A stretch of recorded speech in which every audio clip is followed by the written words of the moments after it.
So today, joining us, we have Bloom, Fun Squid, Neostorm, and McSwagger McMuffin currently. There is a couple other people that may join as the stream progresses, but that's who we're starting out with as our guests. Let's get this conversation started, shall we? Hello, guys. Hello. Hello. Hello. So, thank you guys for joining me today for this podcast where we're going to talk about men's mental health.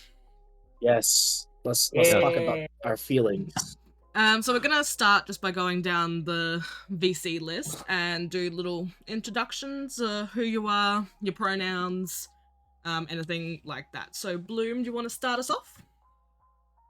Yeah, I do not mind at all. Hello, everybody. My name is Bloom. I use he, him pronouns. Did you say we have to mention something that we do? Or Whatever you want to mention. I like Minecraft and I stream. There we go. Awesome. Fun Squid, you're next. Hi, I'm Fun Squid. I am he, him, and things. Stuff. Nice. Neostorm. Let's go. Hello. My name is Neostorm, but just call me Neo since there's two storms in the VC, and I find it quite funny when people ask me if I have Neo pronouns, because yes, it's Neostorm. Yeah. Nice. That was fucking cringe. That was Oh, crap, I just put water on myself. Alrighty, and Swag. Hola. My name is Swag. My pronouns are he, him. And I like to hit the gritty, to pass the time. Now my favorite hobbies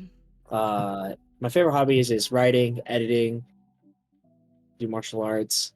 And then yeah, probably a couple of other things I forgot to mention, but we'll get there. We'll get there. We'll get there, Awesome. maybe. So thank you And last guys but not least, so who much. are you, Ray? Shut up, Swag.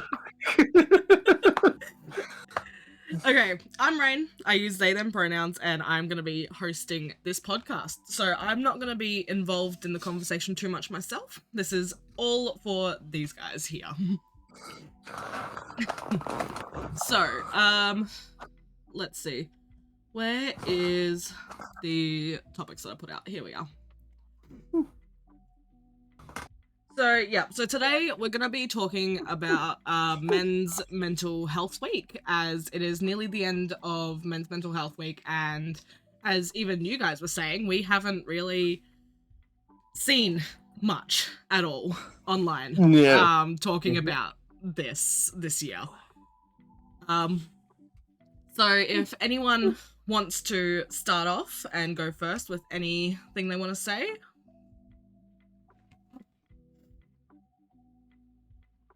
See, that's a difficult part. It's like who's gonna That was a great start. Alright, who started this off? Okay. All of a sudden, you just lose like all meanings. Like you've been talking about this for the past 10 minutes beforehand, and now you're just like. See, the thing about when you're Rain, when you tell us like, and you want to talk about the thing about like when it comes to like mental health stuff is that we don't really talk about mental health stuff because Well, exactly. That's why I'm giving you guys the chance. If there's anything you want to talk about. And yeah, it's one of those things in which case, like growing up, like it's been one of those things for a guy like growing up, like you don't talk about your mental health, you don't talk really about those feelings that you might have. It's just like, yeah, no, for real. It's kind of like a weird when you're growing up, like you start to develop like ways of like how to be a quote unquote man, be a man with the force of a great typhoon. I know, crazy. And like one of those things is like you're not allowed to express like negative emotions like sadness. Like you got to be very stern, very stoic, you know. And like you can't like show any vulnerability type of stuff. Which is why like most people, when people realize like me myself realize that there's a mental health week, we're like, oh shit, we didn't know that exists, because no guy has ever like expressed themselves, if that makes sense. Yeah.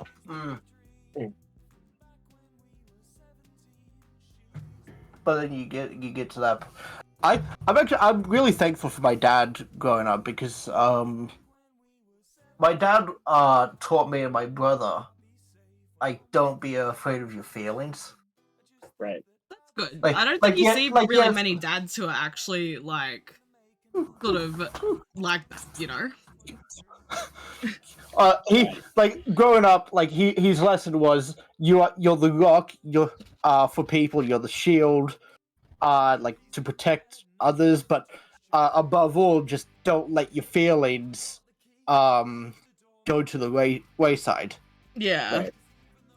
Like, be willing to actually feel things, unlike what a lot of people aren't told though. And it's one of those things we actually need to make a little bit more normal, because depression and suicide is a lot more for guys, because like we keep it bottled up. Yeah. No, Yeah. for real. Actually, let me find that Statistic. yeah, Yeah. that. The word that you're trying to say, don't worry, we got you. It's not wanting to work for me today. I haven't properly streamed over the past 6 months. You got Like stream? yeah. What's a stream? I already know. Yeah, during October I went to America, and while I was there, I ended up getting really lonely, and I sort of end up with a relapse of depression. And it's a fact of I kept it hidden for 2 months from everyone before like everything broke down and I had to actually reveal it. Yeah. In which case, like, I still haven't revealed it to like my own community. I've talked about it with other people in VCs. I've talked about it with my family, and it's just one of those things. In which case, it's hard to actually talk about, especially when you have something like this. You have a community, and you don't want to reveal to them your troubles. Yeah. Because you don't want to burden them with your No. troubles. Yeah. I'm gonna be honest with you, Squid. When you said when I went to America, I was about to say, well, that was your first mistake. As an American, that was your first mistake. I know Oh it was. my I went there for TwitchCon, and so many things went wrong. I ended up with COVID for the first time, Oh god. and I was stuck inside. I couldn't actually go out. Like the plus side is like when I got it, we were already leaving San Diego. Oh god. It wasn't a fun plane trip. Let's just say that. I'm not going to reveal any more things about that, but we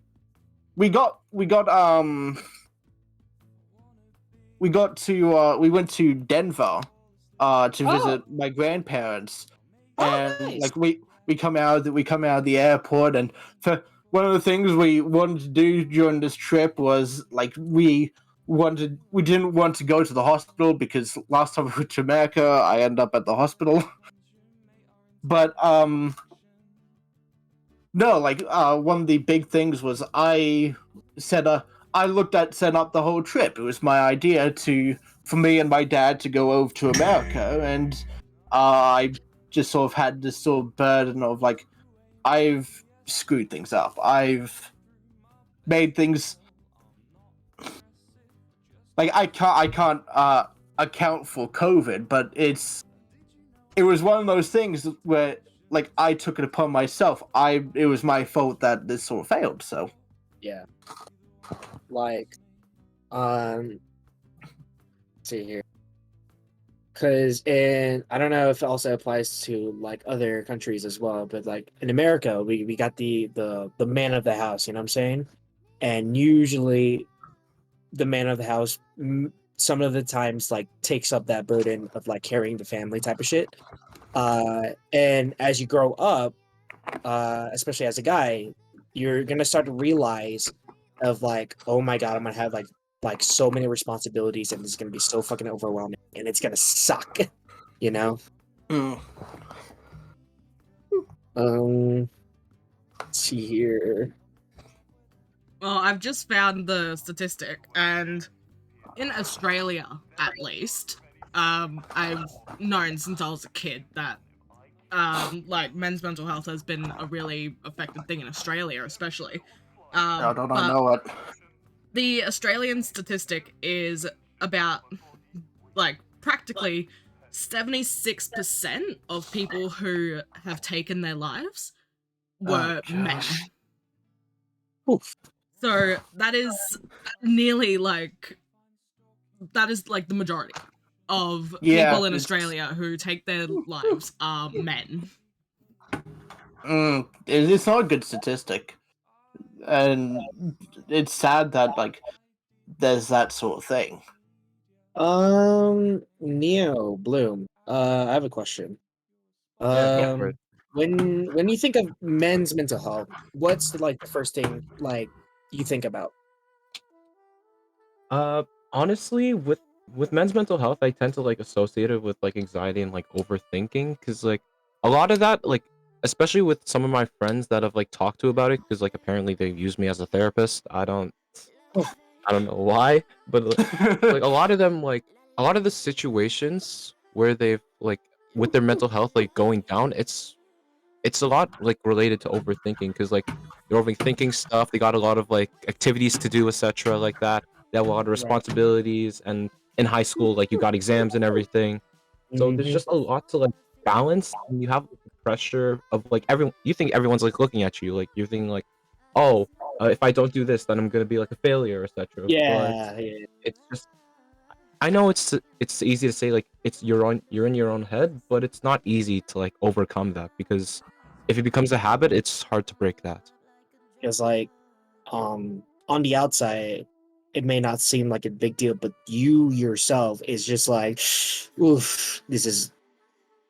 I don't know if I'm gonna do this. I don't know. I don't know what others think of me, type of shit, etc., etc. Yeah.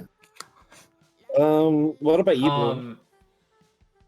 Well, when I guess I kind so with what Neil said, I kind of agree in the aspect of like that feeling of overthinking, and overthinking turns to anxiety, and anxiety turns to depression. At least, if I were to speak on it, especially from a, I guess, college perspective, because I have, so fun fact, because none of you know, but I have graduated from college, and ever since I graduated from college, um, I have noticed that, like, and I don't know if any of you are in high school or anything, but like, I remember I remember something that someone told me back when I was in high school to and graduating from there, is that the friends that you make, um unless you have like a secure connection with them, you're really not going to be talking to them like after you split up. And that's something Yeah. True. that Yeah. I def I definitely noticed, Mm. that I don't I don't basically have any, I guess you could say, IRL friends anymore, which Mhm. Oh has yeah, no. been, a little bit sad, because especially when you have those days where you can't really think of anything to do, and then like, you're just kind of like by yourself, and kind of going to that point of like, if you start overthinking things too much, you get too much into your head, you start to get anxious about like all these like things that you have to do for the future, and then in one way or another you can experience like those negative emotions. Mm. Yeah. Coming off of that topic of like when you graduate, your IRL friends split up. For me, like obviously Discord was obviously a place to hang out, and it was like the best moment ever. But me being me, I wanted like something more. I wanted to like actually physically meet, and for painstakingly 2 years, I've been waiting for my chance to fucking go to Australia to hopefully meet Rain and their friends as well, because we first met up at Rain's old SMP called TFO SMP. Yeah. RIP. And finally, I got the opportunity to do that. Actually, early this year, around Rain. When was the last time I was here in Australia? You were Looking at here my calendar. in March. March, yeah. And for a moment, for 7 days, for an entire week, I got the opportunity to go to Australia. Well, actually, it wasn't really 7 days; it was actually 6 days. Because I got the chance to meet my online friends, met my girlfriend actually over there, and it was a fun 6 days. And then the shittiest part of that trip was when I had to, because now the moment I got back to the Philippines, because I came from the Philippines to Australia, and I'm heading back to the Philippines for my family. Like, don't get me wrong, I love my family, but it felt so short of like being in Australia for those 6 days. And I was like in my bed, and I'm like, man, I miss my friends. I miss my girlfriend. God, I'm so sad. Man, it was And so like hard to watch you leave. I know that one time I got stuck, but let's not talk about that right now because even though it's like my first time meeting them physically, it felt like I've like been there like it felt like I'd known them for a while, and it sucks knowing that like you have to like leave your friends because of like, well, you don't live in Australia. But it's another thing that when I got back, I see my parents hanging out with their old friends, you know what I'm saying? And I'm just sitting here like, yeah, that's great, cool. I don't want to be here. I don't want to see my parents. Like, I love my parents, but holy crap. Every time when I see them like hanging out with their friends, I'm like, I don't want to hang out with my friends. Fuck, dude. Shit. One of the things of like the downside of sort of mean people online, it's just like, oh yeah, like you get to know them, but there's nothing better than like actually sort of meeting them physically, because you get to just put a face to the voice. And like you get to put a face to the voice, and you get to just sort of get to know them. But then you just sort of have to leave, and yeah. It's like moving, except even worse, because you don't know when you're gonna see them again. Yeah. Yeah. Who knew that meeting friends will be expensive as fuck? Fuck, dude. Oh my gosh. All right, I would like Anyway. to welcome into the podcast stream Lol King and Navy. Welcome, guys. Hey. Hello. Thank you.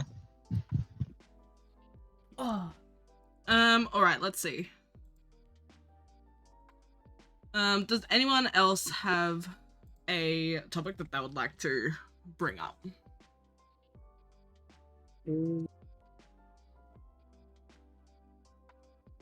Feel like I do have one. yeah, Bloom, go ahead.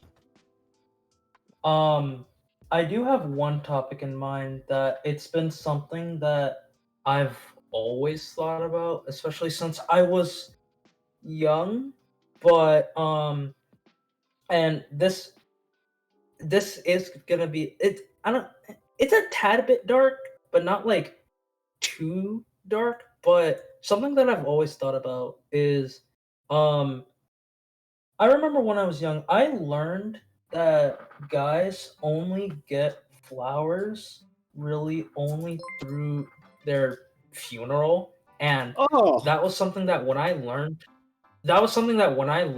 a long time ago, I was like, I was so genuinely shocked how that was like an actual fact, and which is why, as a little fun fact, that's why I have the name Bloom, and my whole thing is around like flowers and stuff. Cause it's simply because of that fact, and I thought that that was something that I wanted to bring up and get like, what are your guys' like thoughts on that? Do you think that guys should be given like flowers more, dude, or I'm what do you gonna- think? being given a flower is like receiving a compliment. When was the last time you guys got a compliment from a girl or from another stranger? Ugh. When I IRL. was in a relationship. Yes. And when was actually you don't have to answer, but when was your last relationship? You don't have to answer that actually. No, Never. I'll say it. Never. I want to rant on that too. It was back in February. Oh, whew. It's Yeah. really interesting because a female at birth will like receive compliments all the time, but like when it comes to guys, like we rarely get any compliments. And the moment we get a compliment, it is the best thing in the world, and we are gonna like cherish that compliment no matter what. Honestly, I must say, like, as a non-binary person, I rarely get, like, masculine compliments. It's always, like, the more, like, feminine, like, oh, pretty, like, stuff like that compliments that, like, if I ever get them, I will get. It's very rarely they'll actually get the masculine compliments, like being called handsome or anything like that, you know? All you fuckers in this VC, y'all are handsome as fuck, y'all. Like, loving you guys. I actually have a question for all of you based on Bloom's question. What is all of your favorite flowers? I don't You have one. can't. You can't see my. I don't know. You can't really see my profile picture well, but cherry blossoms. Ooh, hell yeah. I'd say for me, the one that stood out for me is lilac, only because of the color, purple. Lilacs are pretty. For me, my favorite flower is the blue orchid from Minecraft, and that is it. I feel that. I love that. I don't really have one. I growing up, like I'd never really got flowers, and even now, I won't really take a flower because I've just got the brownest of thumbs. That is very fair. I know, like if I have the potential to plant something, like from past experience, like it dies for me like, very easily. My flower? I feel like it would be like carnations. Like those look really nice, especially like on like tables and stuff. Ooh. Mm. I would also have to. I mean, to be honest, I don't know flowers very well. You know, I'm not a person who just like looks at it. But I would have to say also a blue orchid from Minecraft. That's the only place I get them. Hey, blue It's orchids the from best Minecraft are the flower. best, okay? It is the best flower in the Minecraft. It's just It so really cool. is. It's my favorite flower in Minecraft. My favorite flower in Minecraft is the wither rose because I'm edgy like that. I'm kidding. Alright, I actually have another question sort of expanding off that again. When, or like, if someone was to give you guys flowers, what would, like, sort of be your immediate reaction? Because I feel like a lot of, like, especially if you're, like, in a relationship, a lot of people don't want to get their boyfriends or anything flowers because they're scared they're gonna come off as being, like, you know, too feminine sort of thing. So, what is, like, your guys' feelings on actually receiving flowers? Okay. One second. If a random stranger, if a random stranger, another guy, another chick, another nimbinary, if they give me a flower, I don't care who, I would cherish that flower. I will hug that stranger for life. Bro, that's a compliment. I'll be like, damn, I'm worthy enough for a flower. Fuck yeah. Let's get it. I don't fully know how, like, because I've never been in a relationship, and because growing up, I never really looked at that sort of thing. And the only 2 times that I sort of went for it, like I said something, and oh yeah, that person has a boyfriend, or they aren't looking for something right now, so. I haven't like received flowers, but like at my school, like they did like this thing on like I don't remember if it was like on Valentine's Day or something, but like they would do like give $1, you can like send a flower to like a random like a person That's that you know. cool. It's like yeah, so I would just like write down one of my friends' names and I would just like send them a flower because why not? That's really cool. Yeah, I have I've never if I received flowers, I think I would genuinely just cry. That makes sense. I mean, I Yeah. recently Yeah, for my boyfriend's birthday recently, June 1st, I sent them flowers, like a little vase of flowers, their favorite flower, and like a bouquet. And they cried ridiculous. So I was like, if I ever get flowers, I would also cry. I think if I got flowers, I would just be, or just anything really. I'd just be surprised that someone's just given me something for some reason. For real. Yeah, fair, honestly. All right, so what I'm hearing is we all give each other flowers. We all feel better about it. So, hell yeah. If I meet up with any of you, I'm gonna just hand you all a single flower. Yeah! I am all the way on the other Let's corner of the go. world. Yeah! It's okay, I'll be over there at some point, surely. So, my reaction would. Oh, go on. I was about to continue, like, off of that, like, from what I noticed over time, that, like, the way I cope when I'm feeling sad is comedy. Like, what does it make me sad? Happiness, obviously. How do I not be sad? Oh, I make a joke, and then if they laugh, I'm gonna start laughing. If that makes sense. Yeah. And for me, it's been like it's kind of like what I've been doing, like passively, not actively, just passively. Like when I'm getting like certain feelings, certain negative emotions, like I'm gonna like say a joke, in the middle of call, see how it goes, and if everyone likes it, fuck yeah, best day ever, hallelujah. Yeah.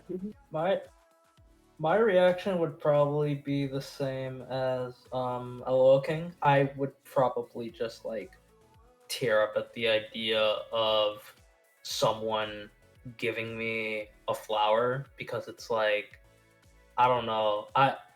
And I'm gonna take like one of the points that Squid said. So Squid, yeah, Squid. I also have never been in a relationship before, but I still feel like even if like a friend gave me a flower, I think I would probably still tear up at the idea of the fact that like, wow, like this person, this friend remembered what type of flower I like, and they gave that to me. I would just be like, oh, Yeah. Mm. You get a flower. You get a flower. We all get flowers. Oh, is that you? Yeah. What if I want the car? Oh well, fuck your car. No, I'm kidding. I'm kidding. Oh. Take the flower. Wait, what with the car? Do what with the car? Yes, to actually Yeah. what with the car? No, don't answer. I meant.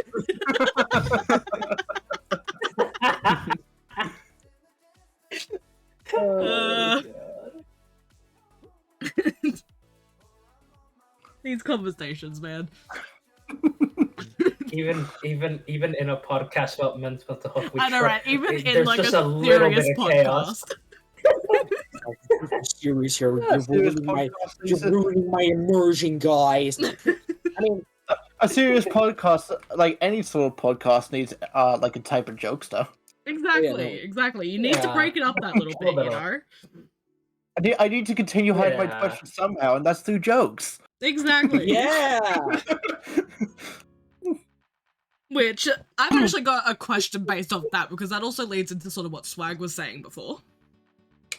So I think it's sort of like a thing like a lot of people do, like even I do, where you try to sort of mask any bad shit that's going on with humor, you know? It's a I blame- pretty general coping mechanism, I think.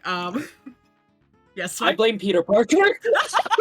I blame Spider-Man, man. Call me Jane Jonah Jameson. All right. Spider-Man's a mess. It's a fucking mess. So on that, I want, like, for you guys, what, like, do you guys think that hiding your emotions with humor sort of leads you guys to be seen more as just the funny type of people rather than actually having your problems taken seriously? Absolutely. Yeah. Absolutely. Oh, yeah, definitely. We're all right, boys, hands together. Let's get it. Yeah. Like I said, Sorry. you go ahead, King. So on the like continuation of that, I feel like it's for me especially like I was always the type when I was younger to keep to myself. If something happened, I would just keep it to myself. I wouldn't even tell like nobody, like not even like my mom, my sisters, anything like that. I would keep it to myself, and I learned at a very young age, like telling jokes to kind of like even if it's a joke about what had happened to kind of mask the sorry, to kind of mask the like The pain how I'm of what feeling. happened. Yeah, like if I'm sad, I'll just make a little joke about it. Like, like a little mini story. Like it was a while ago. I want to say like 2 years ago. I got like ghosted by someone I was talking to for like a couple months, like a decent like amount of time. And instead of like, I cried a little bit. It's good to cry. But like I got in a VC after crying for about a couple hours, and then I was like telling my friend about it. And the first thing I did, I cracked a joke, and everyone was we were all laughing and having a good time. Like it still hurt, but I feel like you have to limit how much you joke about the situation versus just I think- ignoring it. I think that attitude also has caused a lot of issues with men trying to open up in recent years. I know Yeah. I've definitely had trouble talking to friends about serious topics because they've learned to cope with it by making jokes and creating humor through a bad situation. But it makes it so that when you're trying to have those deep, serious conversation with them, they don't know any other way to cope about it or deal with that situation. They know if I make a joke here, it will be listened to and we could talk about it instead of just being able to say, here's my issue with this is why I'm upset, and these are my feelings on it, and here's how I want to deal with it. Literally a good way someone would like try and like lighten up the mood while trying to express their problem. It's literally, oh my god, I'm gonna jump off a cliff. Haha, won't do it actually. Help me, please. Type of shit. So I was just quickly let my dog in. She's jumping at my door. Well, you're okay. There's definitely though a difference between being able to be humorous about a situation and be able to understand that there's a serious topic being discussed and talk about it. So like in high school, right, we were talking about school shootings and stuff like that, and someone in the class kept like making jokes, and the teacher had to explain to them like, hey, there's a time and place to make a joke. Right now is not the time. I understand this may be the way that you cope with a serious topic, but for everyone else, this is a very serious thing that we're talking about, and it's inappropriate to joke about it at that time. It's always like oh sorry, I didn't mean who was trying to talk. I'll let you go ahead and For like when it comes to like dark humor like that, like give it like a fucking week, for people to like grieve, for people that are like very close. Like even though every now and then I'll like joke about dark humor, I don't do it immediately after the incident. Like that's just fucked in general, Like you give the respect that other people needs right now, and just like simply like just keep your mouth shut or grieve along with them. One of the things that's definitely different about living in Australia towards living in the US is like we never really had that sort of fear. Like we don't really have that fear of like someone might get a gun and decide just to do that. It's like, oh, so like hearing about it, like you can't help but feel like thankful for one you're on the other side of the fence, but sad because like there's nothing you can do, and it's just sort of sad just to see this.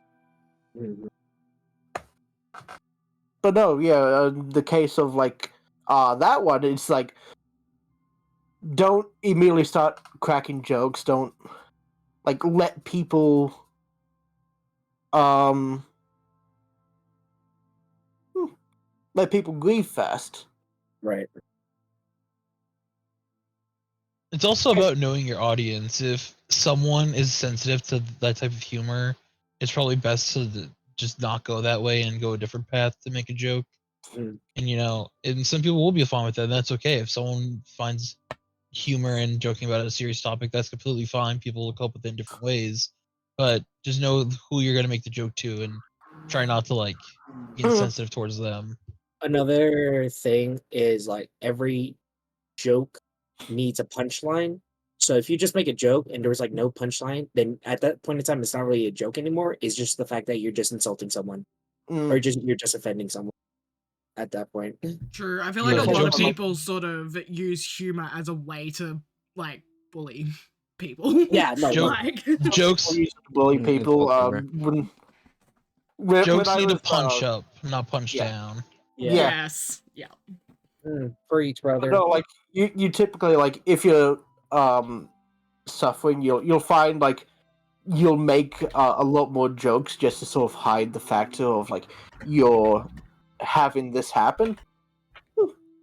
So you joke a lot more just to sort of mask the pain, Yeah. and like eventually you'll break, but it depends on certain things. Yeah, adding on to that, I feel like with especially with like making humor, I feel like it's also that you don't want other people to like look down on you, because like if you like, I haven't done this like personally, but I know like one person who's like kind of like broke down in school, and then they kind of just got like a negative like stigma around them, so.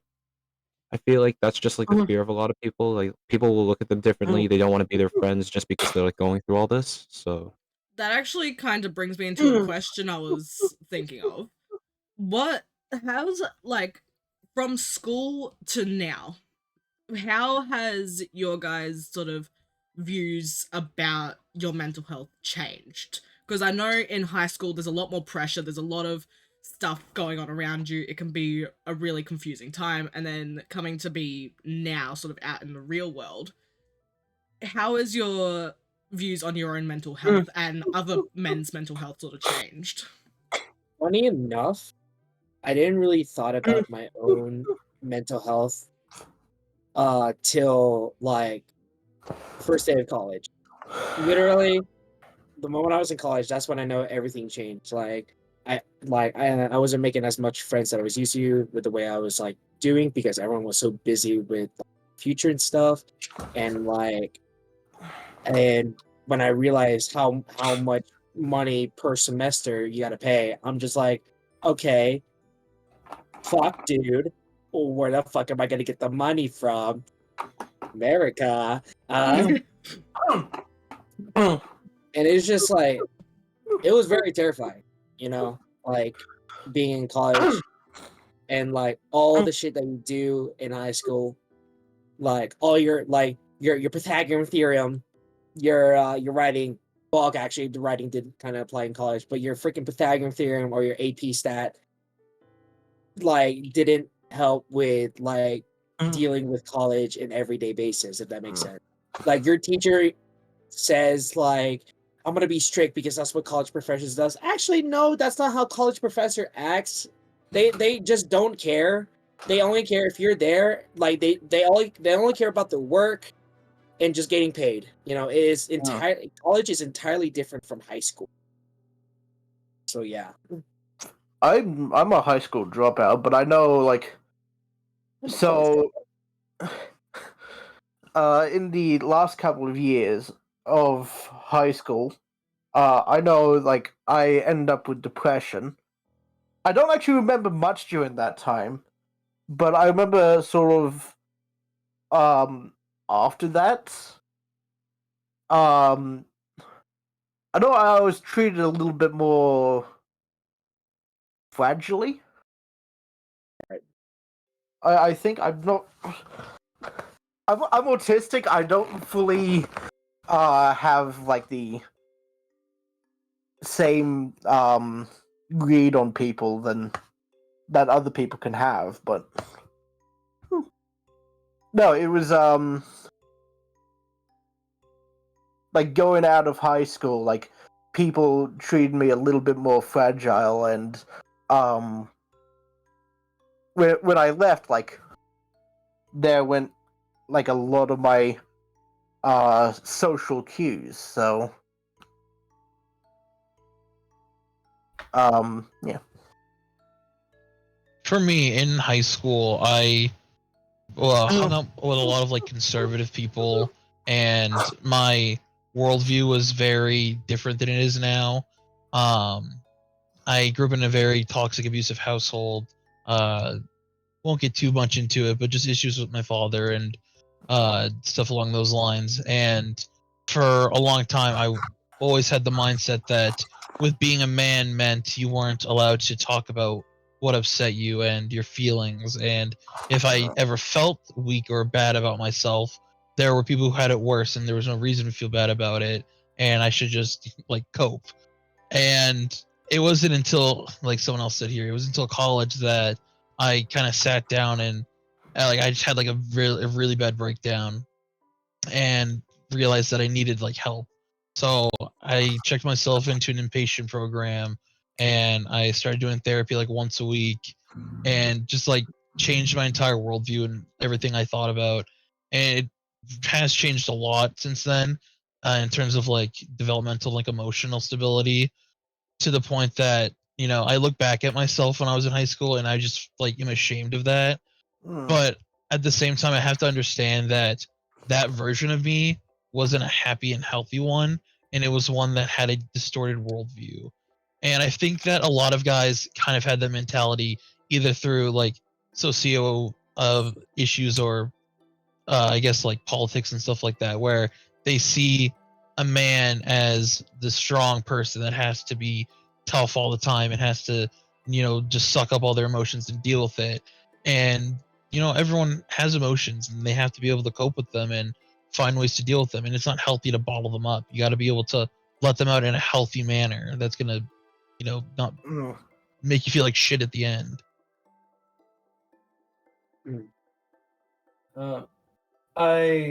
Navy, I completely agree with everything that you have said.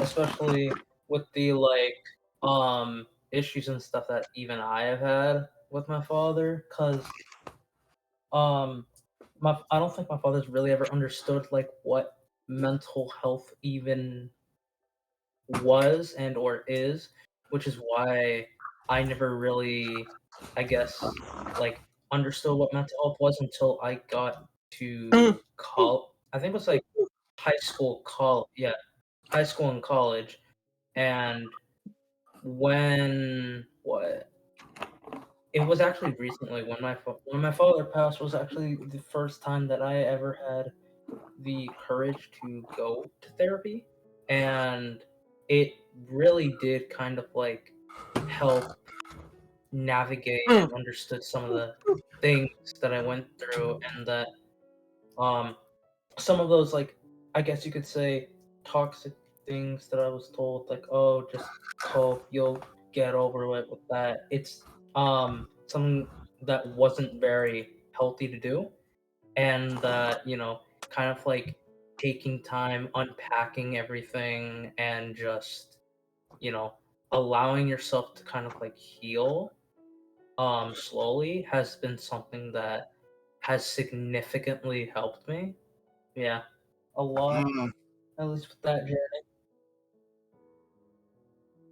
100%. And like people think of therapy as just you sit down and talk about your repressed trauma 24/7. Half the time therapy is a therapist being like, you want some candy? And you go like, hell yeah, I want candy. And they go, how's your day? And you go, oh, my day's pretty good. And then that's your whole session. And the next session you talk about how like your dad used to like call you slurs. And like it really it changes with every single session. Like I've had a 2-hour therapy session where the entire time I just talk about like Minecraft. And I was like, you don't understand. I was speed running and I failed 3 times and I was so angry. And then like I end up like crying. So I'm like, I love the game so much.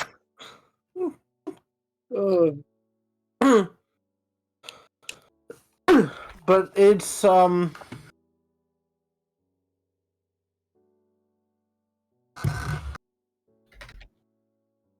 it's one of those things that like therapy isn't has this sort of reputation of like it gets looked down on. Like you looked at being weak, but no, in fact, like admitting you have a problem. Admitting you have a problem, opening up about your feelings. Like one of the weakest things you can actually do as a man is like not actually saying anything. It's like the strongest thing you can do is actually say what's going on. It's saying what your problem is. And from there, like you can do a lot more like after you've been able to reveal that. One of the best things my therapist said to me was, not everyone needs a therapist, but everyone needs therapy. And it's not necessarily you having to sit down in an office and talk to someone about your feelings, but it's maybe having a you time and alone time and decompressing from whatever is stressing you out. That's what therapy is. It's not necessarily talking to a professional. Maybe it's just ranting to your friend after a long day of work, or sitting down and doing a puzzle that you like, or playing video games. Something that is going to let you have you time and let you decompress from whatever is bothering you and like separate you from that situation. I actually really like that because I feel like there's a whole huge stigma around therapy itself as well. Like a lot of people feel like weaker if they have to go to therapy, or like if they've got a therapist they don't feel like they're like, you know, they're on this different level because they need this other help. But like no one really thinks about the other side of it, where therapy can be so many different things to help you. Like it's all about helping yourself in your own mental state. Absolutely. Yeah. Which it actually brings me into another question I was going to ask before. You guys, what is like, do you guys have like a good support system around you? Do you have good friends that you can go to talk to about anything, or even like people IRL, anything? Do you guys have a good support system, or do you feel like you do? Does online friends count? Because Yeah. I got no IRL friends I can Me talk. neither. Okay, cool. But no, I would say online friends would count because they're your friends that are there like anytime you need them, sort of thing, you know? You know what? I just want to comment on that. I hate the term IRL and online friends, I know. because you know what? You're a real person. Like you are a living person, so Yep, you are a real exactly. friend. You're not an online friend. You're a real friend. Actually, Navy, I have a confession. I'm actually not from this world. I'm kidding. Motherfucker, I knew it. You've been lying to me, Swagger. Sorry, I'm over. I know, I'm over. But I think I have a pretty good support system, both a combination of friends that I talk to via the internet and people that I see face to face often.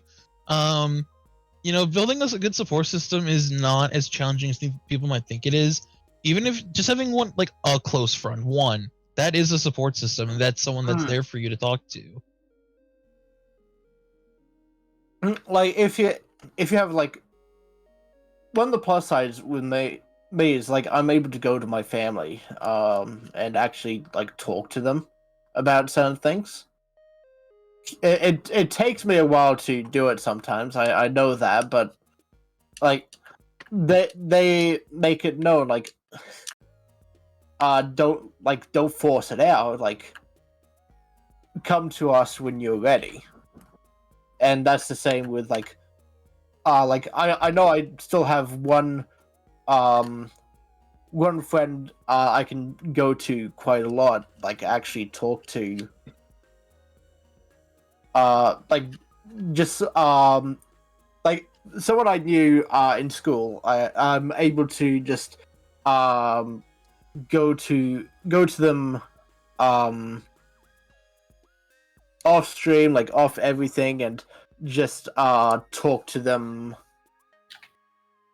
in a VC while they're away. And even off stream, like because other content creators, like they'll know other like some of the struggles that people actually have with doing things. Like you can talk with certain content creators off the stream. Like after stream is done, you can just sort of talk to them, and they won't give you like any crap. Like they'll understand what's going on, and that's sort of a good thing for me. Like being able to just talk to people like that.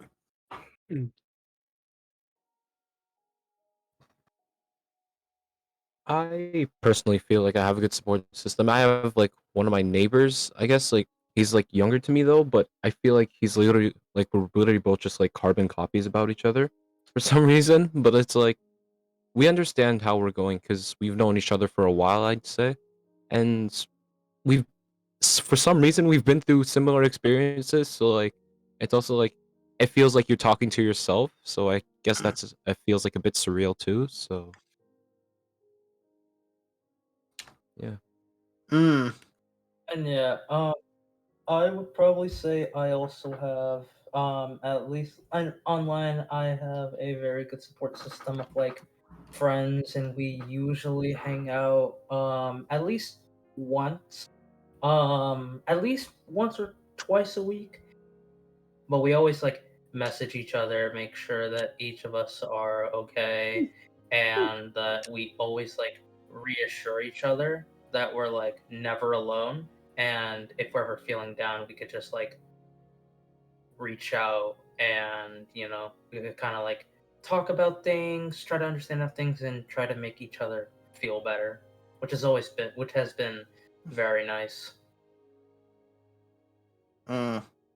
For okay, for me now that I've been thinking a little bit, I actually have a decent support system. Like obviously, first one was Discord, right? But another was going to the gym, because there was a a MMA class going on there, and the moment I like joined that class, it literally like changed my life. It changed my mentality forever. Like I back when I was just doing streaming, just hanging out with friends on Discord. Like in the back of my mind, I literally comment on myself like, man, I'm literally just a dude sitting behind a computer. This is the most pathetic thing I've ever like done in my entire life. But then now that I'm like being active with a couple of other like people beating each other up, not like literally killing each other, but like um now that I'm like in a gym where we like learn how to learn how to defend yourself. You kind of develop like this camaraderie, this brotherhood amongst the group that you're in when you're doing something very physical like martial arts. Um, not and the best part of like going to that gym is that you don't have to worry about like mental health stuff. You can literally like punch it away or get beat up, like one of the two. There's no in between.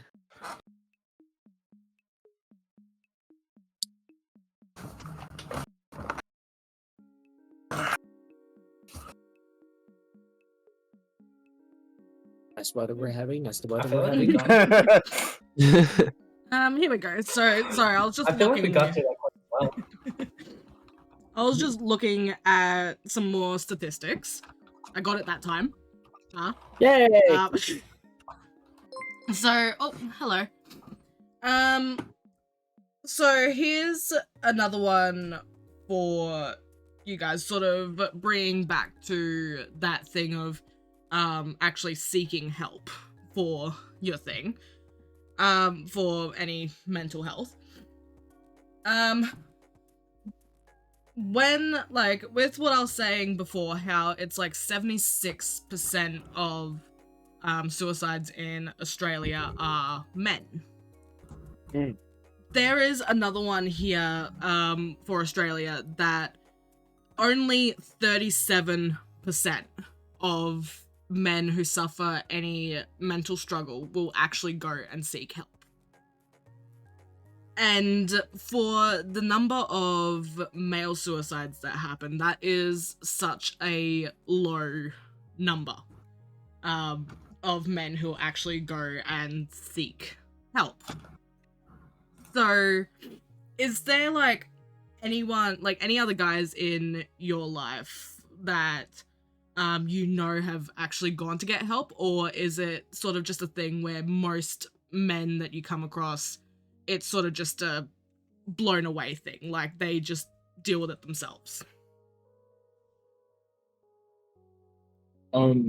For the most part that I know, most of my guy friends or any of my friends that are mass presenting, they don't have, like, they don't ever seek the help that some people do need. They just kind of keep it to themselves, and it's not very good. It's not good at all. I don't. It's not very good. It's not good at all.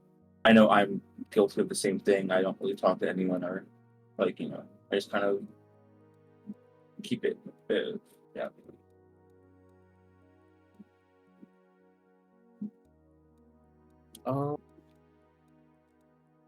No. Yeah. I feel Sorry, like, can you repeat the okay, question?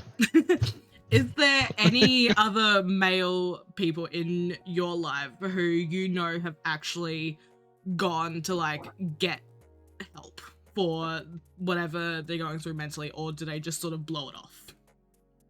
Oh, yeah, hell no. Yeah, no, absolutely not. None of it. Yeah, Other than me. they definitely Therapist? blow it off, or What's they a just talk to us. therapist? So that is one thing that I think is quite a big issue, considering how high the number of male suicide rates is. The fact that the number for people, like guys that actually go to someone for help, is really low. And looking at some other sort of stats here, when you think about how big of a number it is, it's in Australia, 1 in 7 men will experience depression in their lifetime, and 1 in 5 men will experience some sort of anxiety condition in their lifetime.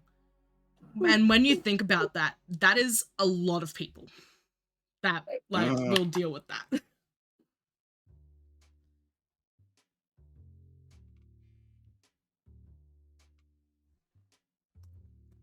Actually, you talking about those statistics actually made me look up something in regards to, like, at least reported male depression in America, in the US, and it states that over 6 million men suffer from depression per year, but it often goes undiagnosed. Yeah. They are also more likely to report fatigue, loss of interest in work or hobbies, rather than feelings of sadness or worthlessness. And thinking about, like, why like depression stuff on goes undiagnosed, one of the things that I, like, thought about is it because of the, I guess, having to do with the anxiety of, like, you know going to a profession, and I guess admitting, like, I think someone may have mentioned, like the idea of going, like having the courage to go again to a place profession and kind of like admitting that there is something wrong, and maybe that most men don't want to do that because number one, they don't want to feel like a burden to anyone trying to talk about their problems. But Yeah. two, could it also be the fact that like I guess the acceptance that like within them that something is wrong and that they actually need to seek help for it. I feel like Something acceptance like is quite something a along hard those lines. thing to deal with. Like actually accepting that you do have these mental issues that you need help for. Mm-hmm. Tying back into that, I feel like the two main things, like people why they don't like seek like professional help, I'd say like I feel like number one's the obvious answer, like costs, because like Yeah. Oh yeah. and, Yeah. Like too. there is That that too. whole side of it that it can be quite expensive. So that is obviously a very valid reason for why a lot of people don't get help. That's one main reason why I haven't gone to like get any proper help myself. But Hey! but yeah, even comparing like that to just the number of men in the world that will suffer with these things, it's still insane because there is a very large portion of that crowd that would be able to afford help in some way. But most people just won't. I know like I'm friends with like a lot of like the how do I say this, like I guess people with younger than me that have like these issues, but it's like a lot of them like their families can get it, and it's also like it's mostly back to like acceptance, right? Because the parents like don't like I'd say like believe in it, or they just like they don't really care about them that much. I don't want to like insult them, but like that's what they've No, kind of like I completely feel that insinuated because pretty my much. mum is like Yeah. that. That is one thing that struggled me a lot with actually accepting my own mental issues was my mum. She is a very big disbeliever in mental health, a very big person of being, oh, everyone suffers at some point without actually, you know, learning more about what I have to say about it. Other things, growing up. So growing up with autism, it's one of those things that can affect you a lot more because like immediately like it's sort of like a label people have on you, and that's one of the things is growing up. I hid quite a lot of stuff, but to sort of like defy people's expectations. So like people will constantly think like, oh, he can't do this. He's got problems, and then I can just show them up, and it's a lovely feeling, but then that feeling just doesn't last.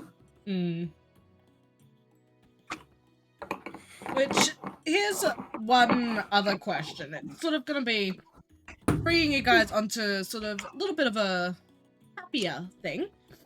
What is something that you guys do for yourselves to take a step back and just, like, exist? What is something that you guys do for yourself to be sort of healthier mindset sort of thing?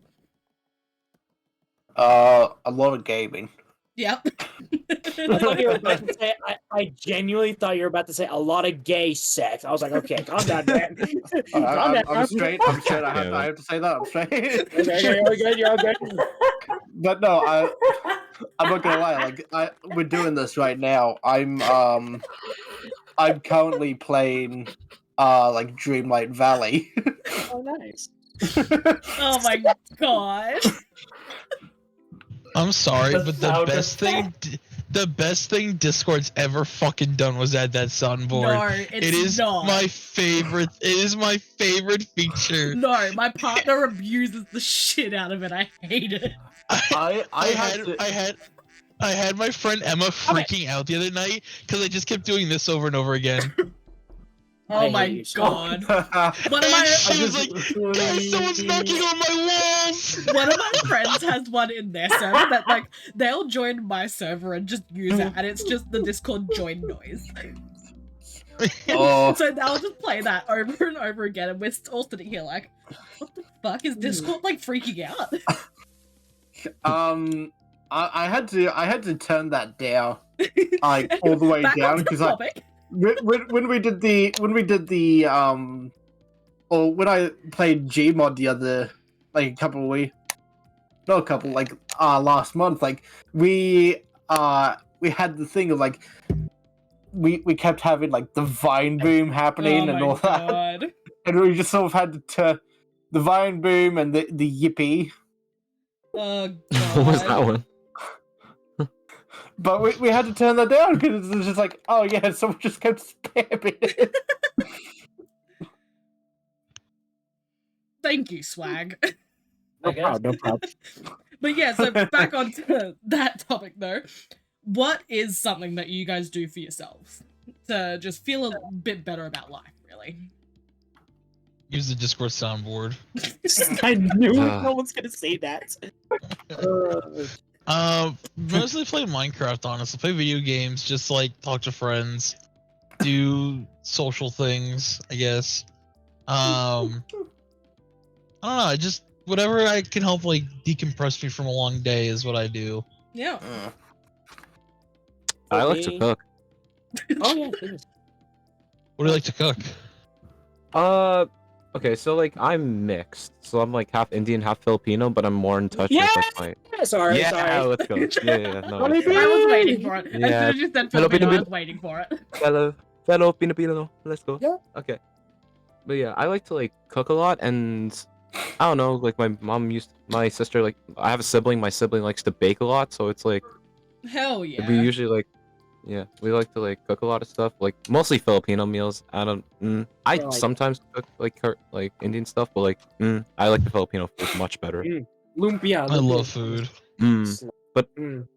And it's also like, Food. I also like when my friends have outings, like we'll do like barbecues, etc. So I'll like bring food, and they're always happy for me to bring food. So it's also like a reminder that like a lot of people like my cooking. So that really gives me like a confidence boost. Oh yeah. Hell yeah.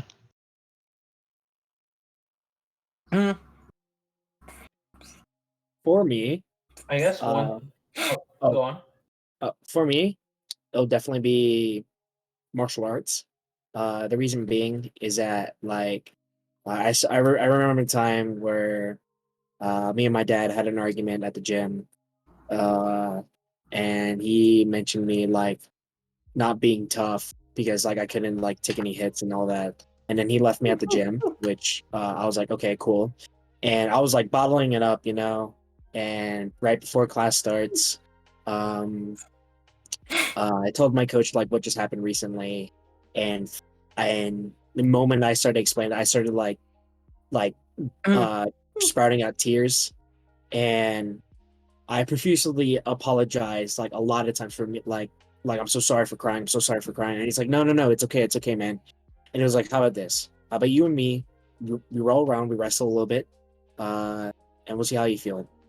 And then after that, after class, we rolled around. And rolling in martial art basically means like sparring but grappling.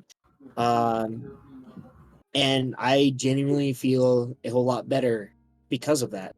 And same thing with sparring, you know, like I'll be having like a bad day and I feel like shit, you know, I feel like I'm not worth it. Next, you know, after like a single sparring session, you know, like me like punching and like getting hit or maybe blocking hits or dodging hits, it made me feel good because like it reminds me that I'm still very much in control of myself, and I'm like strong on my own, if that makes sense.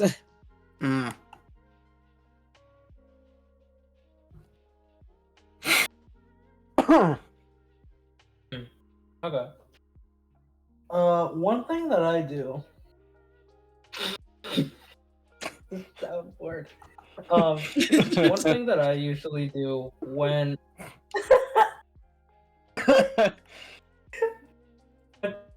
I usually do when I feel the need to kind of decompress and, just exist is honestly just listening to music, specifically the Minecraft soundtrack. I feel that Man, do you like? that The has been Mike's playing script. like over and over, like every now and then on my stream playlist as we've been doing this, and like as it's been playing, I'm just sort of sit here going, "Oh yeah, that's it." I'm Let gonna me lie, guess. C418. I bet it's C418. Me listening to Other Side Yeah. on repeat for a whole day. That's a vibe though. That's a vibe. I have a secret playlist on YouTube, just filled with I've named the playlist Comfort Music. It's got over 1,000 songs. I'll just listen to that when I work, when I go out, just anything like that. Sometimes when I need a really good cry, I'll play the Captain Sparkle's Try Hard Ninjas Fallen Kingdom, Oh like my all of the God. different songs. And I'll be No, like, because we're the Dragon Hearted! And I'm just like sitting crying. no, you know which one I used to listen to when I was a kid and wanting to cry? The Which Bajan, one? one of the Bajan Canadian. My I God! remember it now, but like that was Hunger the one. Games! I wanna. But I would literally just put like the Bajan Canadian songs on to cry. Just This is sitting like in your that- chair my vibing, you're like, I'm gonna win Hunger Games. Oh man. I apologize. I muted my mic. Like I touched the top of my microphone without noticing, and it muted Oh. it. And I had said something, and it just did not pick it up at all. I've been talking this whole time. Why hasn't anyone answered me? Oh my God. I did it. I hate when that happens. Even though my mic has like a flashing light on it, they'll just keep flashing at me when it's muted. Oh I still no, forget. yeah. Mine turns off when it's muted, and I didn't notice it because I was focused on. I was like listening to the conversation. I was just like, "Yeah, it's your-" And when I said something, I was like, "What?" I looked over, and it was just muted. I was like, "Oh man." There'll be times. I remember this one stream I had, where like halfway through, I had someone in, it made it worse because I know I had someone in chat because they talked to me while I was talking, but like halfway through I accidentally unplugged my mic Oh, and no one tells me I've unplugged my mic. that's the worst thing when no one in Oh. chat tells you. Like I was muted for like half a stream one time, and like chat didn't tell me, and then I went back and rewatched, and I was like, "Are you fucking kidding me?" I remember like I play so it's halfway through stream and the mic unplugs and then I don't actually pay attention to OBS, so I'm just going along. I'm thinking everything's normal, and I finish a game. I go to start finishing stream, and I look over at OBS, and I start like talking, and then I just notice the volume level's not moving. I was like, wait. I properly put it back in, and I see it moving again. It's like, how long have I been muted for? I've been muted for half the stream. Why Honestly, wouldn't you tell me? Just streamer things.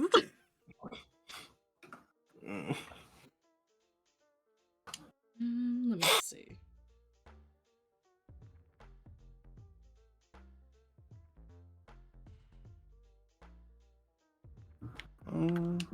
Well, we've pretty much gone through all the topics that you guys had wanted to go through. I think the only other topic that I would like to sort of discuss a little bit more is about toxic masculinity. Dude, I'm fret. No, I'm kidding. I'm actually not. I was. Oh, wow. Wow, You- Where is that swag. gonna go? Wow. I'm kidding. But so I want to know sort of like how you guys have seen toxic masculinity, because I can imagine growing up, a lot of guys probably get this sense of that in their head, especially with their fathers and stuff like that. So, Dude. yeah. Yeah, so for me, when it comes to toxic masculinity, for me it will definitely be anger. And I get it, and I still have a bit of untreated anger from past childhood because of my father. And one of the most interesting things that my mother has ever said to me, when growing up, I mean, I guess it would be a compliment, but at the same time, it's like also like a most terrifying thought in the world is that was when she said to me that I was like, "Oh my gosh, you're almost like your father," and I'm like, "Oh, cool. I guess I'm angry when something slightly inconvenient happens. That's great. That's cool." And I really don't like getting angry. I consider that as like a waste of like energy of being angry at people when there are situations that you don't have to be angry, if that makes sense. Yeah. I generally don't get angry if I don't have to, but I know when I get angry, especially like if I found out, oh yeah, I've like actually a good example was like I found out like someone in my chat wasn't entirely truthful about Oof. what they were like, and oh, I have the tendency of throwing things when I get really angry.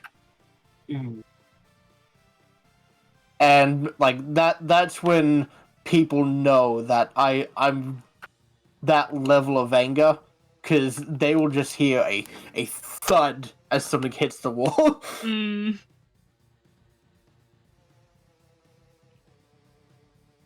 But it doesn't really happen that often, so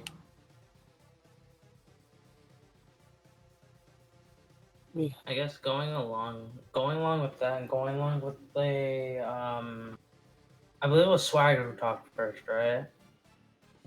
Yeah, Yes. I was the one I that think. talked first. Yeah.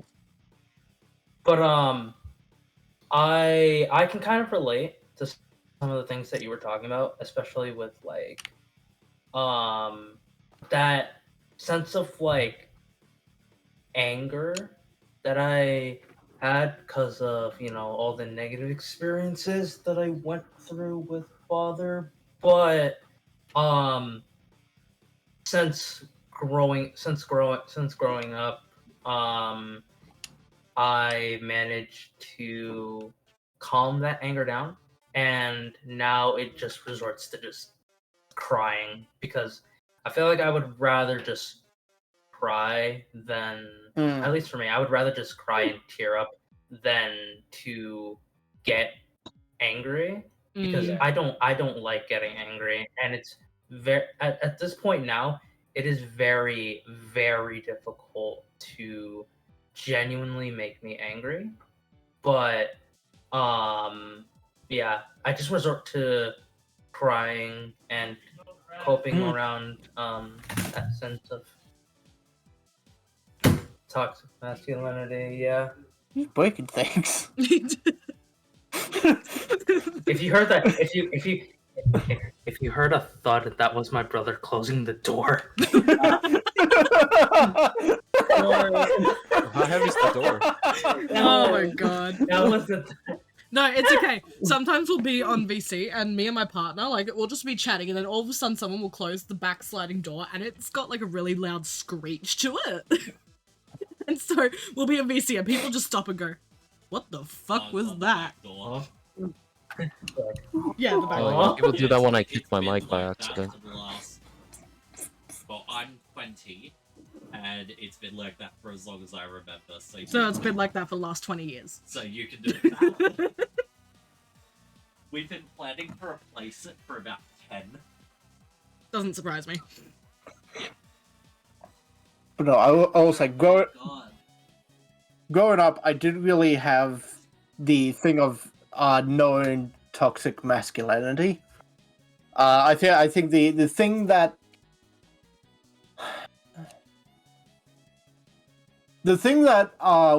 would always scare me was when my dad got angry, because when he gets angry, he's loud.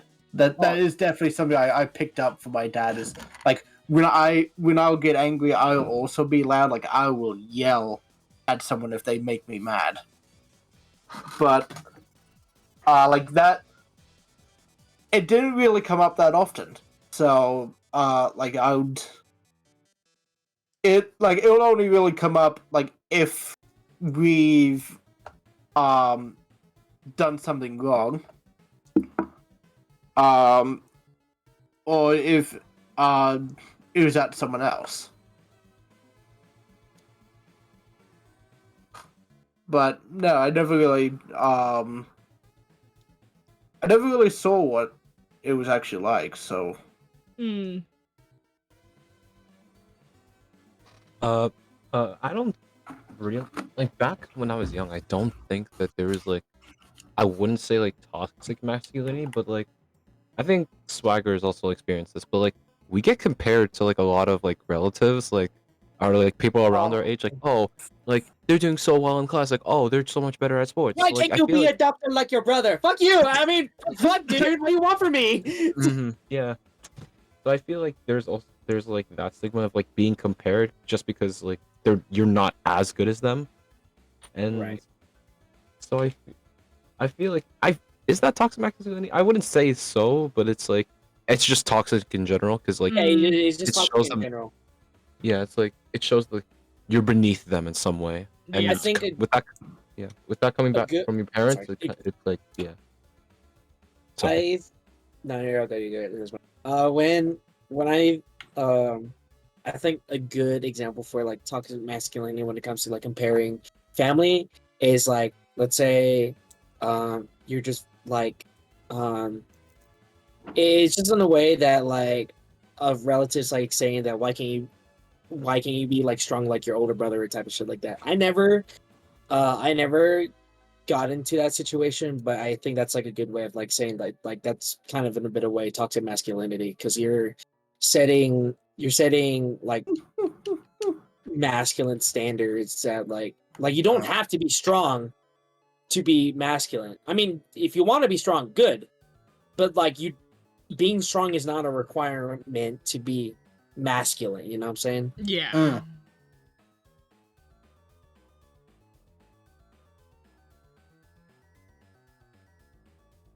If we're done with the topic, there is one topic I want to talk about. Yeah. Go Is ahead. that okay? Yeah. Okay. There, like, the topic about like mental health with the relationships, I feel like is also like a thing. I have a giant story about it, but if anyone wants to go before me, since yeah, I feel like it's gonna take long. our story is gonna be similar because I also had relationship issues before. Yeah. All right, I guess I'll go then. Okay. Yeah. So I said in February I had a relationship. It was only 3 months, so we got together in like November, and she was like the first first girl to have a crush on me. So it's like that's like a new experience. So immediately I was like, okay, because like never had that before. So like we went along, we dated, and I realized that she had like a bunch of like mental issues from her like previous exes, like because her previous ex was like abusive to her. So like he would like judge her and like her eating habits and saying like she was fat and everything when like she's skinny, like she's not fat at all, and she's like it's made her like have an eating disorder a little bit. Yeah. So it's like there was that. So I'm helping her through it. Like we both have our issues, and then I feel like in the middle of the relationship I started to like overthink a lot of stuff, especially with like exams coming up and everything. I was like, oh my god, I'm not good enough for her. What if she leaves me for someone else? And it's like it kind of got like into my head a lot, and we both got, I guess, like too deep into our issues, and then that caused us to break up, I guess. And then even though she said it's not my fault, but I still feel like a bit at fault to blame. Like we ended things, I wouldn't say we didn't end things bad. We like we talked it out. We think it's better for ourselves. So you could say it's like a good like breakup. You could say. But, like, Mutual breakup. yeah, so. mutual. Yeah, but even though I was, I guess, a bit fine with it, I still was like, I didn't see a reason for like we could have broken up. Like we could have got through it. We could have talked. But like, I guess like a lot of like people like say that, and then apparently fast forward 3 months later, so this is May, she got back with her abusive ex. So Oh no. Yeah. I have There's no idea what Oh. to think. no, there is a very big thing where once you've been in a toxic relationship like that, no matter how better your life gets, you find yourself returning back to those like harmful mindsets from that relationship, and a lot of the time that will end up with you getting stuck back in that same relationship. Like it's from that other side of you from it is a very bad like thing that a lot of people get stuck in those relationships. But to be fair, but the thing is, like, it did not seem like a toxic relationship at all. Like, we were like reciprocating, like we were like communicating well with each other. But it was Yeah. just that like both of us like had our issues, and we tried to resolve them. Like, we really tried.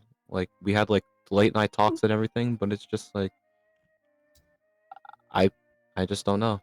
Yeah. But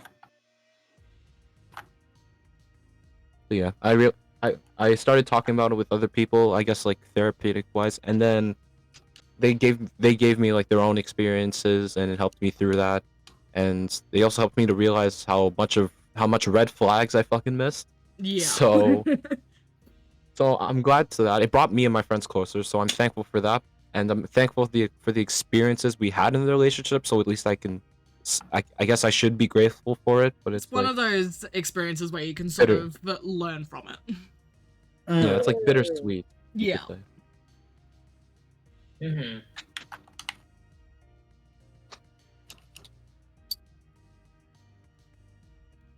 So, Relationship. Swagger, yeah, what's your story, Swagger? So, this was like 2 years ago. God, this was like 2020. You know, dated this person, and we kind of dated from April all the way up to November, December, and it was a long distance relationship. So we started out with Discord, you know, and it was the best for me. It was like the best like relationship ever, you know, and like they sent me gifts, they sent me letters, they sent me a ring, they sent me like jewelry, they sent no, not like expensive jewelry, but they sent me like bracelets, like little like makeshift bracelets, you know. I was like really happy for it. And like in my mind, my 20-year-old mind, I was like, this is the person I want to have a future with, you know. Cut to November towards December, they started being a little bit distant. They haven't received my texts, you know. And like the and I've been like trying to text them, be like, hey, what's been going on? Hey, are you okay? You know, but they haven't like I mean, they're responding and be like, hey, yeah, I'm doing all right. Don't worry too much about it. And I'm like, okay. And then towards December, that's when the breakup happened. It, I still remember the date. It was 7 days before my birthday, I believe. I was about to say your birthday's in December. Yeah, and that's when we broke up. Oh no, it wasn't. It was an official breakup because we were on break. You know, One of those a week later. breaks. Yeah, we're just going on break. You know, nothing to worry about. Okay, cool. I was really sad. You know, but I was a bit hopeful. You know, then 6 days later, on Christmas, the day before my birthday, I got a text from my friend saying, "Hey man, I'm very sorry." And I kind of had a feeling, and I was like, "What's up, man?"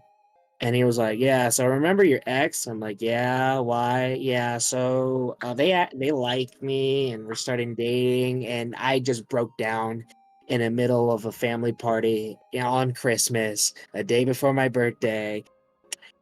It was very, for me, it was very, very much traumatic, and I haven't recovered from that moment for a fat minute. And the only way for me to cope, like, was streaming. And like I couldn't talk about it to anyone because all my friends dipped with my ex and I had no one. um it kind of shaped the way of who I am now, you know. I'm ever since then I've been like very reserved when it comes to feelings. I'm still reserved to this day, unless I'm like unless I'm like FaceTime with my partner. You know, I'm very reserved with my feelings unless I'm with like a person that I'm very much close to, if that makes sense. Yeah.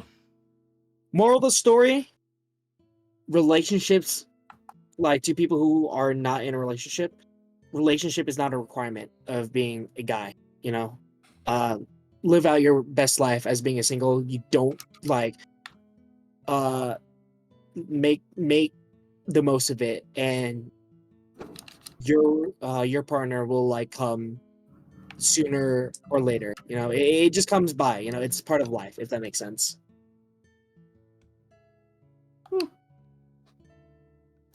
Noted. Thank you. That's about It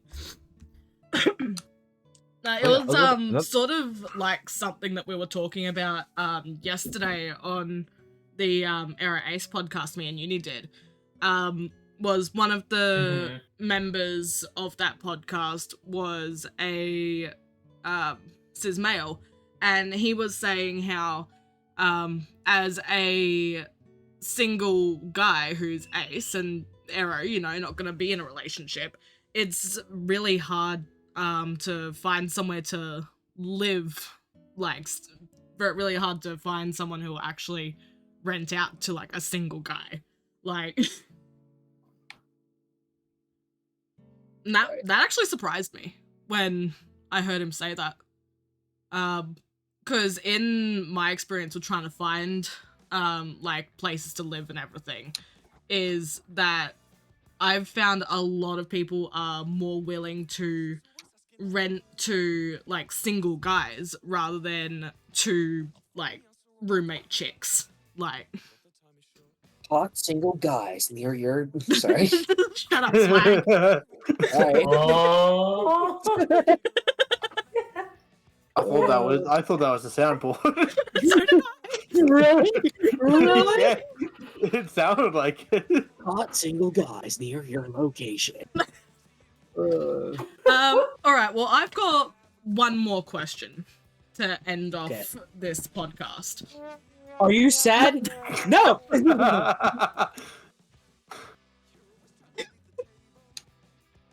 Oh my god. Okay. Shut up, guys. So, the one last question that I've sort of got is, I swear to fucking god, I'm gonna mute this soundboard. Hang on. I need to mute it. Okay. Comedy. Wait, did you mute it? All right. Wait, did you mute it? I did mute it. They mute it on their end. Whack. All right.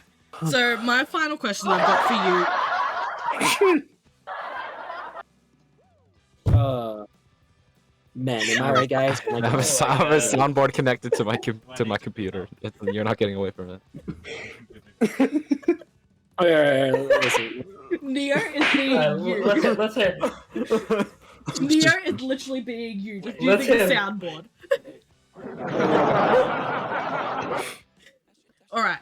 I'm logged into your account. The final question I've got for you guys is, sort of bringing back to, that toxic masculinity thing that we were talking about before. What'd you do? Nothing. Don't worry about it. I did nothing. Okay. Oh my god. Is those of you who have a father figure, is there any sort of like traits from growing up, watching your father just exist, is there any traits that you think that you've picked up from? Oh yes.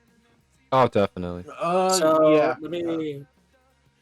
So, one of the many traits that I picked up, it was the first ever trait that I ever picked up from my dad, was that he'd never smile during pictures.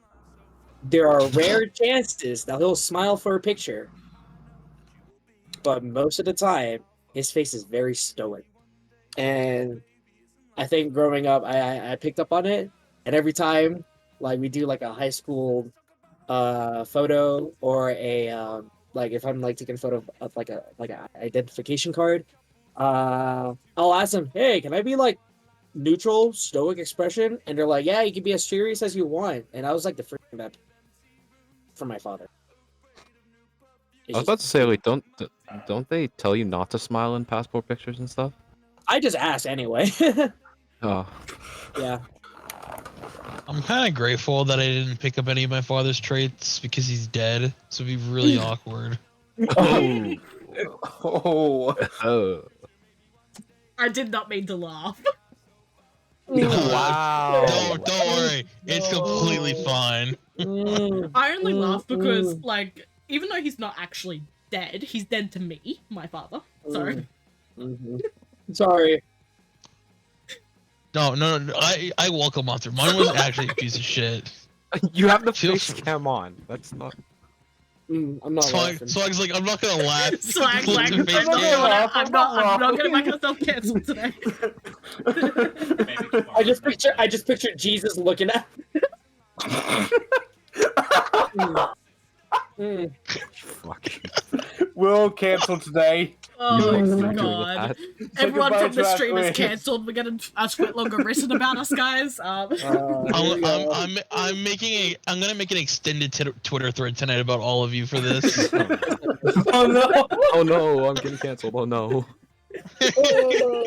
No, Not no, I again. don't stream. I don't care. Let's go. I wanted to leave anyways. Oh my god. Finally, a way out. Oh my god. Oh.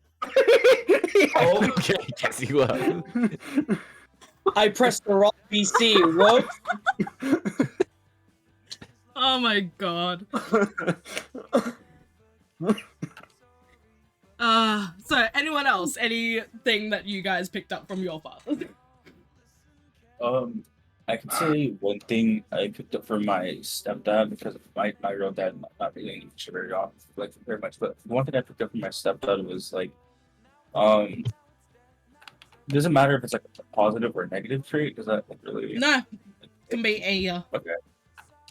So my one thing I picked up from my stepdad because he took care of me since I was like 5, pretty much, is like,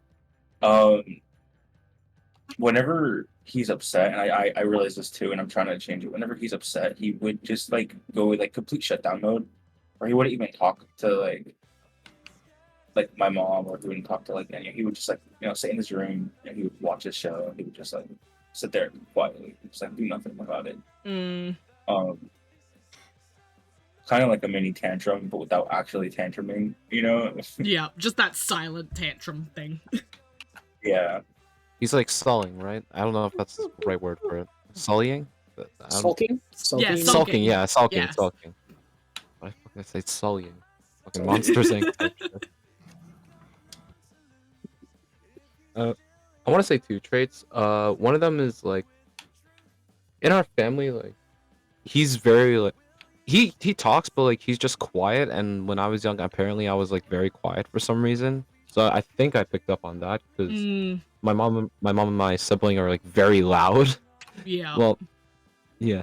And then the other trait was like, he's fucking able to fall asleep anywhere. Oh, I wish. Like just like For real. I no, just like fucking give him 5 wish. minutes, and he's out like a light. I wish. I struggle so bad to sleep. Like, I swear to God, I only slept for like 3 hours last night. Or okay, actually, a couple other ones. One minor thing was how loud he sneezes. I somehow managed to grab onto that.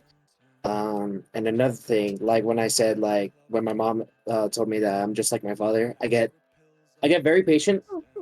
I get very impatient easily when something doesn't like go my way, but I'm trying my best to be very patient about it. And two, I get very angry easily, and it's hard to like keep track of that. That was another thing. I'm sorry, Swagger. Like the sneezing thing is just like every Filipino dad ever. Like honestly. No, he literally yells while he's getting on my dad. Calm down. Like it's even worse. It's even worse when you're in the car with him. He's in the very enclosed space. Like I'm be like, looking at the front, Right? and he sneezes, and I'm like, oh god, we're gonna be in an accident. Holy shit. No, that's It's like fucking, literally like Sonic Boom. pretty much like the only times. Pretty much the only times I've ever like been around my dad is he'll sneeze and it just like shakes the house.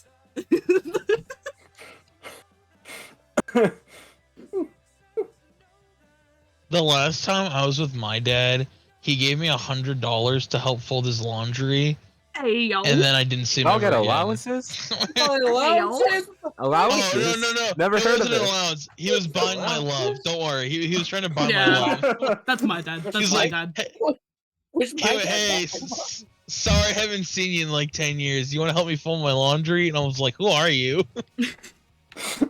No, literally. Hey, The man. only times in high school, the only times I would talk to my dad is like every now and then, like every couple months when me and mum were a bit low on money, I'd just text her and be like, hey dad, love you, missed you. Can you send me some money?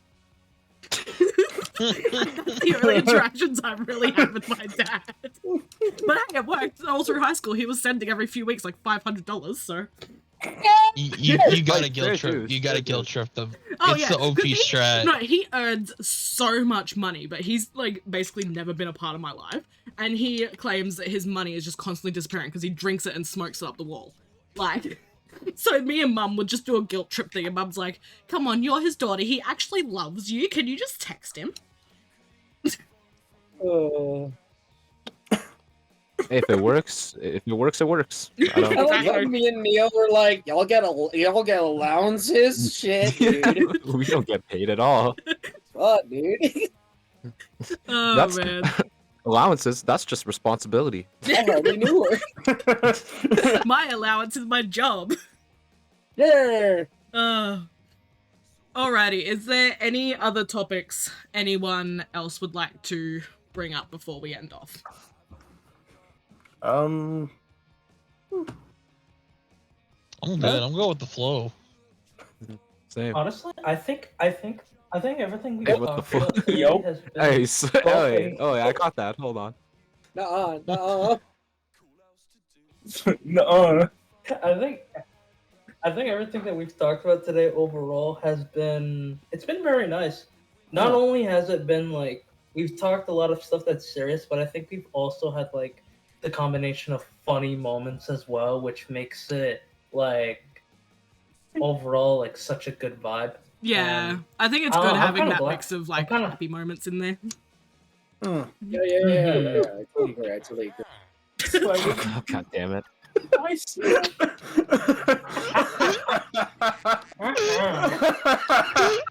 I just see the little icons that I have it muted.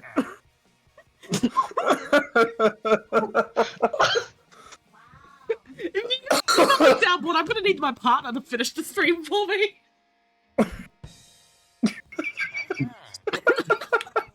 I can just see Swag trying so hard not to laugh. I'm not laughing. Oh. Yeah, man, go to hell. I'm gonna learn to get straight, bro. Oh my god. I can just see Swag moving out in the corner.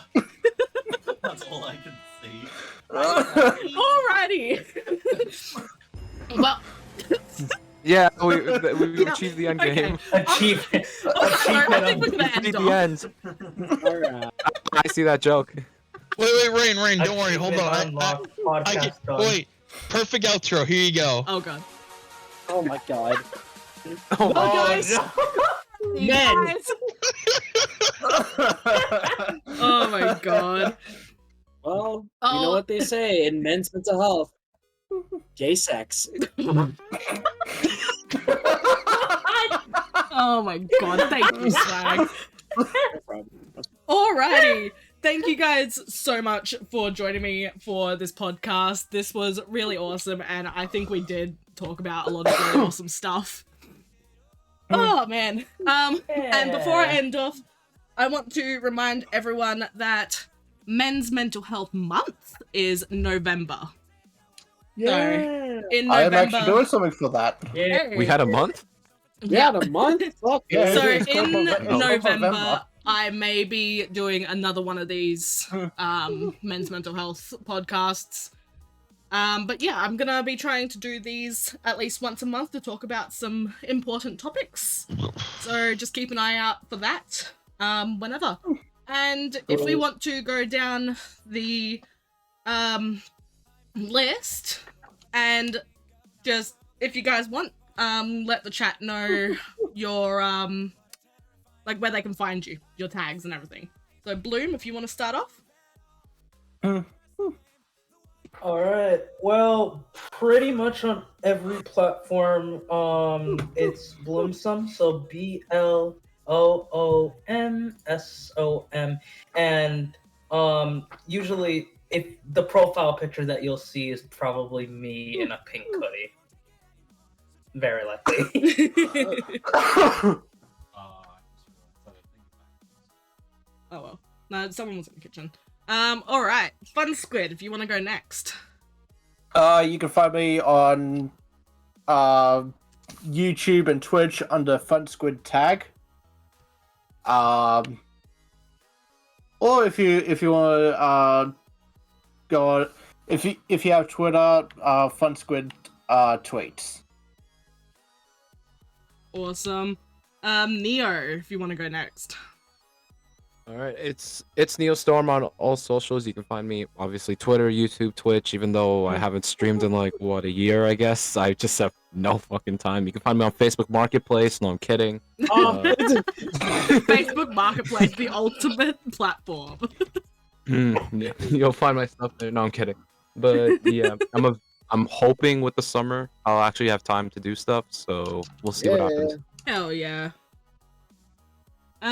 Swag. All right, so my MySpace. No, I'm kidding. Here My you go. OnlyFans, my OnlyFans. Yeah, no, I'm kidding. I'm kidding on that as well. We got Twitch, twitch.tv/McSwaggerMcMuffin, YouTube, same thing, McSwaggerMcMuffin69, Twitter, McSwagger69, on TikTok, McSwaggerMcMuffin69 or McSwagger69. That's TikTok, Twitch, and Twitter. That is the most active I'm on social media wise. And yeah, fansly.com. No, I'm kidding. Oh my god. Navy, if you want to go next. I don't exist on the internet. Don't follow me. Is he muted? Oh wait, no, I muted him. Oh fuck. Oh my god. Swag. Wow. I don't You even can know find- why have you muted. You can find them on That is Navy so Doctor mean. Doom on Twitch, Navy Doctor You- Doom on YouTube, you- and Navy you- Doctor Doom on you- Spotify. You bully me about my father and then you mute me? That's No, it, no, cancel on no, Twitter. no, no. Wow. Oh my That god. disrespect is unreal. Oh my Oh. god. Expect the longest Twitter thread later. Swag's getting cancelled today, guys. Fuck, dude. Alright, and Ricky. All right. You can find me Lolking203 pretty much anywhere, and if you can't add like an underscore to the end, because TikTok and I logged myself out of my own TikTok and Instagram account. So yeah, Love that. Lolking203 everywhere. Alrighty. What about you, Rain? What about you? Where do Yeah, we what's find your you? Okay, socials? me then. Well, you can find me on any platform at Rxiny Storm, except I like to be special, so replace the A and the O with X's. I just want to be I can find you on Facebook. Hell yeah. Oh fuck yeah, dude! Alright, awesome. You guys feel free to hang out in VC and chat if you want to keep going, but I'm gonna go and end off the stream. I'm good. Bye. Okay. I have Okay. put everyone's Twitters in my Twitch chat for you all to go and follow. So awesome. Thank you guys so Yay. much for joining me for this podcast. This was a really awesome conversation that I was really happy to be able to talk about. Yeah. Thank you for inviting us. Yes, of course, not a problem. Yeah. Swag. Okay, I'm gonna go end my stream now. Goodbye, guys. Goodbye. Oh man, alrighty, let's see, here we go. Thank you guys so much for joining me for this stream today. It was amazing to get to talk about an issue like this with men's mental health.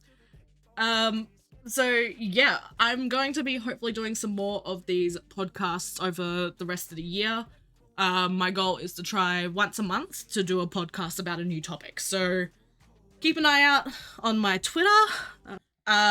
And yeah, thank you all for joining, and I hope you all have a lovely rest of your day. So see ya.